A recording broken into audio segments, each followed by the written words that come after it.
नमस्कार मंडळी, मी युवेन आणि आमचे नेबर आम्ही आलो होतो शॉपिंग करायला मार्केटमध्ये.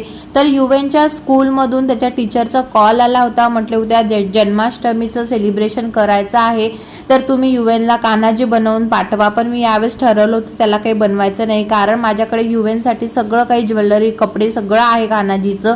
पण घरी राहिलं होतं, मी यावेळेस गेले होते तेव्हा चुकून घरी ठेवलं होतं. डोक्यातच नाही माझं की मी त्याला शाळेत घालणार आणि या सगळ्या गोष्टी त्याला लागणार.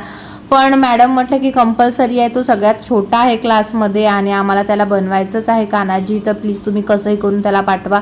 तर मी म्हटलं रेंटवर वगैरे काही भेटते का बघा. त्यासाठी मार्केटमध्ये आलो, पण रेंटवर तर काही मिळालं नाही, सगळं विकत घ्यावं लागलं. या सगळ्या गोष्टी मी घेतलेल्या आहे. आणि युवेनचा अजिबात मूड नव्हतं, खूप रडत होता तो. आणि आमच्या नेबरला सुद्धा थोडी शॉपिंग करायची, तिला राधा बनवायचं त्यासाठी, तर तिच्यासाठी सुद्धा ड्रेस घेतला, थोडं खाल्लं आणि घरी जायला निघालेला आहो. व्हिडिओ आवडला तर लाईक आणि शेअर सबस्क्राईब करा. बाय.